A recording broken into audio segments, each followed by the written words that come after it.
Welcome to the next episode of fin school by 5 Paisa. आज के episode में हम समझेंगे कि स्टॉक्स को वैल्यू कैसे किया जाता है। अगर आपने सारी एनालिसिस करने के बाद ये डिसाइड कर लिया कि आपको कौन से स्टॉक में इन्वेस्ट करना है, तो the next important step is कौन से प्राइस में इन्वेस्ट करना चाहिए। जैसे कि आप शॉपिंग करने जाते हैं और आपको कोई ड्रेस पसंद आती है, तो the next step would be to ask the shopkeeper for the price, और उस पे फिर आप बार्गेन करते हैं। बार्गेन क्यों करते हैं? क्योंकि आपको राइट प्राइस में प्रोडक्ट चाहिए होता है। वैसे ही जब आप स्टॉक में इन्वेस्ट करते हैं तो आप राइट प्राइस पे इन्वेस्ट करना चाहते हैं, वरना आपके रिटर्न्स अफेक्ट हो सकते हैं। आपके मन में अब ये क्वेश्चन आया होगा कि राइट प्राइस डिसाइड कैसे करें। राइट प्राइस डिसाइड करने के वेरियस अप्रोचेस होते हैं। Approach 1, discounted cash flow. यहाँ आप कंपनी के सारे फ्यूचर कैश फ्लो का प्रेजेंट वैल्यू निकालते हैं। बेसिकली फ्यूचर में अर्न्ड इनकम को डिस्काउंटिंग फैक्टर से मल्टीप्लाई करते हैं to arrive at present value. हमने पिछले एपिसोड्स में टाइम वैल्यू का कॉन्सेप्ट समझा था। डिस्काउंटेड कैश फ्लो अप्रोच में टाइम वैल्यू का कॉन्सेप्ट यूज होता है। फ्यूचर में कंपनी कुछ अर्निंग्स करेगी, वो अर्निंग्स की प्रेजेंट वैल्यू ही एक्चुअल वैल्यू होनी चाहिए कंपनी की। अब कंपनी की अर्निंग्स 2 टाइप्स की हो सकती हैं, dividends and the proceeds by selling the shares. Dividends यानी कि वो प्रॉफिट्स जो कंपनी डिस्ट्रीब्यूट करती है टू शेयर होल्डर्स, और दूसरा इन्वेस्टर के लिए अर्निंग होता है अप्रिसिएशन इन स्टॉक प्राइस। अगर कंपनी अच्छा परफॉर्म करेगी तो शेयर प्राइस भी बढ़ेगा एंड इन्वेस्टर को शेयर सेल करने पे अर्निंग्स मिलेंगी। ये पॉसिबल अर्निंग को भी डिस्काउंट किया जाता है डिस्काउंट कैश फ्लो अप्रोच में।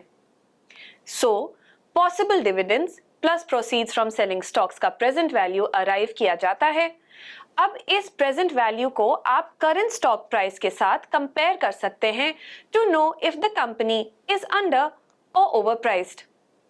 इसको कैलकुलेट करने के 2 मॉडल्स होते हैं। ए, डिविडेंड डिस्काउंट या गॉर्डन्स ग्रोथ मॉडल, जहां डिविडेंड्स का यूज होता है।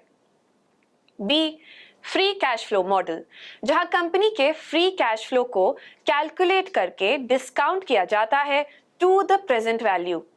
फ्री कैश फ्लो वो होता है जो कंपनी के पास अवेलेबल होता है after the expenses have been paid for. It can be calculated at various levels. इसको हम नेक्स्ट एपिसोड में डिटेल में समझेंगे। अप्रोच 2, इस अप्रोच में आप कंपनी के कंपेटिटर्स को एनालाइज करते हैं एंड उनको कितना वैल्यूएशन मिला है वो देखते हैं, एंड बेसिस दैट डिसाइड करते हैं कि आपकी चोजन कंपनी को कितना वैल्यूएशन मिलना चाहिए। जैसे कि आप शॉपिंग पे गए, similar dress material and design के लिए दूसरी शॉप्स कितना चार्ज कर रही हैं, आप ये देखते हैं एंड देन आपको एक रफ एस्टिमेट आता है कि आपकी ड्रेस कितने की होगी। इससे कहते हैं रिलेटिव वैल्यूएशन यूज करना। वैसे ही स्टॉक मार्केट में same industry and same financial performance वाली कंपनीज को कितना वैल्यूएशन मल्टीपल मिल रहा है, ये एनालाइज किया जाता है। Approach 3, asset based valuation. इस अप्रोच में कंपनी के एसेट को वैल्यू किया जाता है एंड एसेट्स के वैल्यू को मार्केट प्राइस से कंपेयर करके डिटरमिन करते हैं कि कंपनी ओवरप्राइस्ड है या अंडरप्राइस्ड। किसी भी कंपनी की एसेट वैल्यू अगर मार्केट कैपिटलाइजेशन से ज्यादा होगी तो इसका मतलब है कि आपको कंपनी सस्ते में मिल रही है क्योंकि उसके एसेट्स की वैल्यू ज्यादा है। एसेट्स यानी कंपनी के प्लांट्स, मशीनरी, आईपीज, रिजर्व्स, सब कुछ। जब आप उनकी मार्केट वैल्यू निकाल कर ऐड कर लेते हैं तो उसे एसेट बेस्ड वैल्यूएशन अप्रोच कहा जाता है।